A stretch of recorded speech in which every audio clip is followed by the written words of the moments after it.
Well, let's get more on this now with economist and independent energy analyst Cornelia Meyer. She's the CEO and chairperson of Meyer Resources, and she joins us now from Bern. Good to have you back on the program, Cornelia. We know that Europe is hugely dependent on Russian natural gas, but what about oil? Can Europe afford to cut off Russian oil supplies?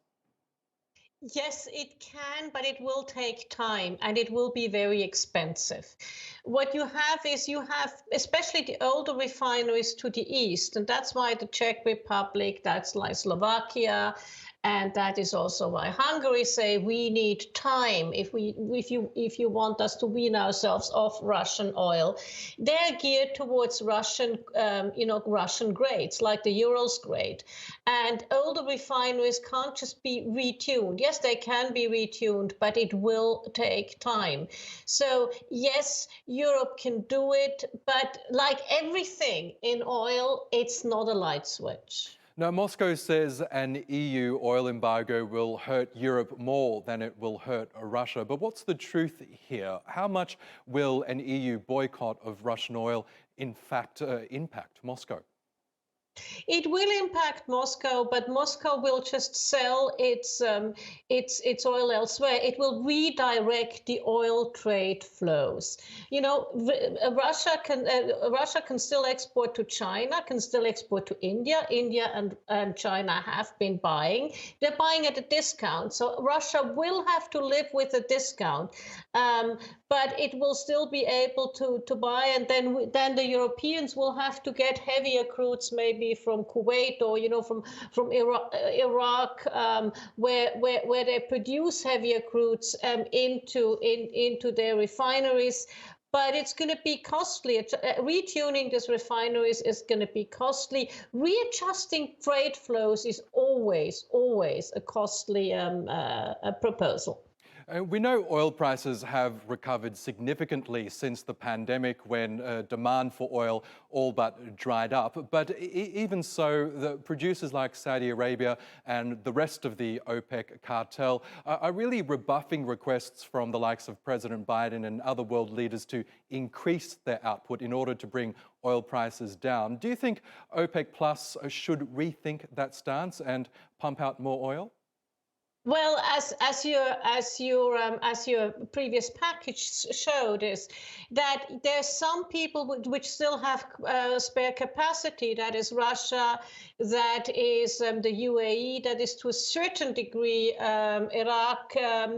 Kuwait is running out of spare capacity, but Africa is really struggling. Libya is struggling, Nigeria is struggling. They're all struggling to keep up. And on the other hand, also you have to see that the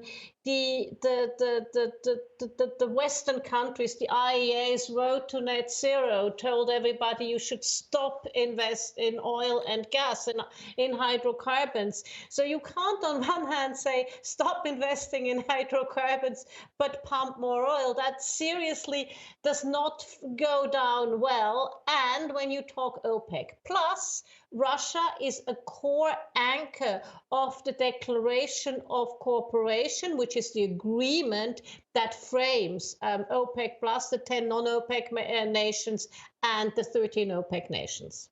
Interesting. And what about the issue of Russian gas? We know that economies like Germany and Italy are hugely dependent on Russian gas. Do you expect that the EU will look to tackle that at some point, or perhaps are they too afraid to cut off supplies for the moment?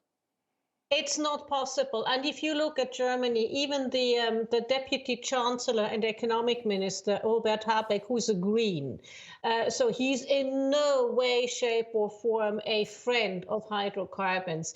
He said we cannot wean ourselves out that quickly. He said he's worried for social stability if they wean themselves off too quickly. And there is the whole chemical industry, BASF and so on. They need the gas gas to produce. And if you don't get that gas, the tubes for dialysis will not be produced, and many other things. There are real jobs attached to it.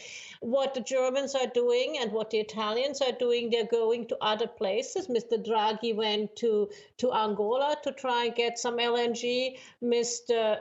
Habeck went to Qatar to try to get some LNG. The problem with LNG is that it's on 25-year long-term contracts. So, and there's just not enough to go around. So also there's a time lag. Again, it's not a time switch. Plus the receiving infrastructure is not sufficiently there in Europe. That's the regasification terminals and the pipelines connecting those terminals to the existing pipeline structure.